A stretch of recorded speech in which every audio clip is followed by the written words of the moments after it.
السلام علیکم دوستو، آج ہم آپ کو عرب دنیا کے ایک ایسے شہر کی سیر کروانے جا رہے ہیں جو تضادات سے بھرپور ہوا ہے۔ ایک طرف اذانوں کی صدائیں گونجتی ہیں تو دوسری طرف نائٹ کلبز اور موسیقی کا شور سنائی دیتا ہے۔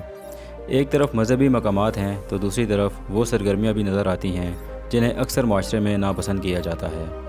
یہی وجہ ہے کہ یہ شہر دنیا بھر کے لوگوں کے لیے حیرت، تجسس اور بحث کا موضوع بنا ہوا ہے۔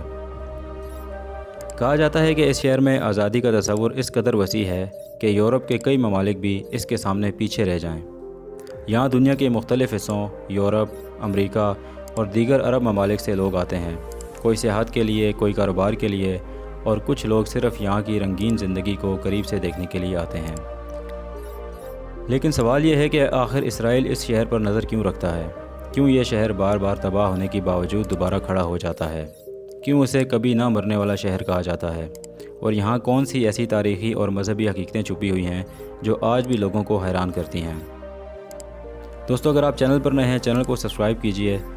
میں ہوں کرامت خان اور آپ دیکھ رہے ہیں ہمارا چینل ولیج ولاگز وذ کرامت خان۔ دوستو، آج ہم بات کر رہے ہیں لبنان کے دارالحکومت بیروت کی، ایک ایسا شہر جو تاریخ، ثقافت اور جدید زندگی کا ایک منفرد امتزاج ہے۔ بیروت کا نام قدیم سامی زبان سے لیا گیا ہے، جس کا مطلب ہے کنوؤں کی سرزمین۔ ہزاروں سال پہلے یہاں پانی کے بے شمار کنویں موجود تھے جو اس شہر کی پہچان بن گئے۔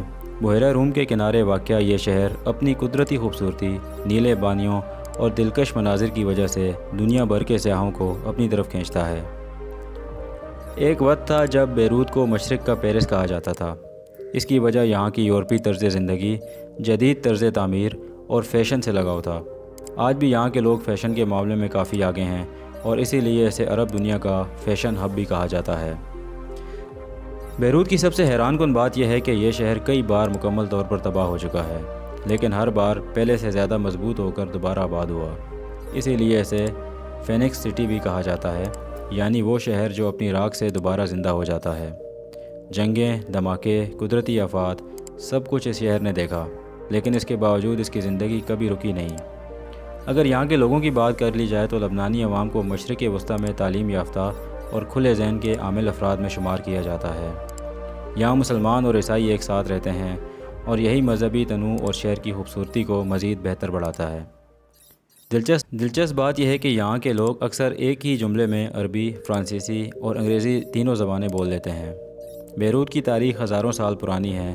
یہ دنیا کے قدیم ترین آباد شہروں میں شامل ہے۔ آج بھی جب یہاں کسی نئی عمارت کے لیے زمین کھودی جاتی ہے تو اکثر پرانے زمانے کے آثار ملتے ہیں۔ یہی وجہ ہے کہ یہ شہر ایک زندہ عجائب گھر کی طرح محسوس ہوتا ہے، جہاں رومی دور کے کھنڈرات، عثمانی طرز کی عمارتیں، قدیم مساجد اور جدید شیشے کے ٹاورز ایک ساتھ نظر آتے ہیں۔ لیکن جہاں ایک طرف یہ شہر ترقی اور خوبصورتی کی مثال ہے، وہیں دوسری طرف یہاں کی لائف سٹائل کافی حد تک مغربی انداز اختیار کر چکی ہے۔ یہاں نوجوان نسل کافی آزاد خیال ہے اور یہی چیز اسے دیگر عرب شہروں سے مختلف بناتی ہے۔ مذہبی اعتبار سے بھی یہ شہر اہمیت رکھتا ہے۔ روایت کے مطابق یہاں حضرت الیاس سے منسوب مقامات موجود ہیں اور اسی سرزمین سے کئی تاریخی واقعات جڑے ہوئے ہیں جو مذہبی کتب میں بیان کیے جاتے ہیں۔ اگر کھانے کی بات کی جائے تو بیروت ایک فوڈی پیراڈائز ہے۔ یہاں کا کھانا صرف ذائقہ نہیں بلکہ ایک مکمل تجربہ ہے۔ حمص، فلافل، تبولہ، کتبہ اور شوارما جیسے پکوان نہ صرف مقامی لوگوں کو بلکہ سیاحوں میں بھی بے حد مقبول ہیں۔ بیروت کی شادیاں بھی اپنی مثال آپ ہیں۔ یہ صرف ایک تقریب نہیں بلکہ ایک بڑا ثقافتی ایونٹ ہوتی ہیں، جہاں روایات اور جدید طرز زندگی کا حسین امتزاج نظر آتا ہے۔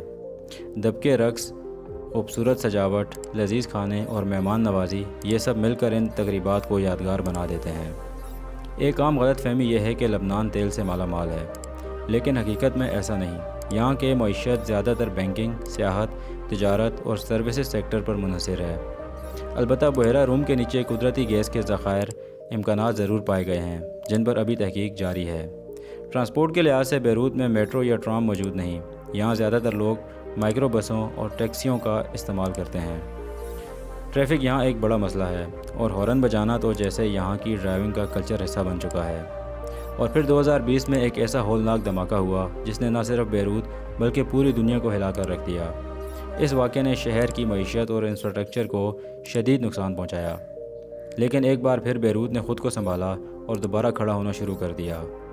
دوستو، بیروت صرف ایک شہر نہیں بلکہ ایک کہانی ہے، حوصلے کی، جدوجہد کی اور بار بار گر کر دوبارہ اٹھنے کی۔ یہی وجہ ہے کہ اسے دنیا کی سب سے منفرد شہروں میں شمار کیا جاتا ہے۔ ناظرین، یہ تھی بیروت کی ڈاکیومنٹری۔ اگر آپ کو یہ ڈاکیومنٹری پسند آئی ہو تو چینل کو سبسکرائب کریں، ساتھ میں بیل آئیکن کو دبائیں، کمنٹ سیکشن میں اپنی رائے کا اظہار ضرور کریں، ویڈیو کو لائک کریں، اپنے دوستوں کے ساتھ شیئر کریں۔ ملتے ہیں نیکسٹ ویڈیو میں، اپنا بہت سارا خیال رکھیے گا، دعا میں یاد رکھیے گا۔ اللہ حافظ۔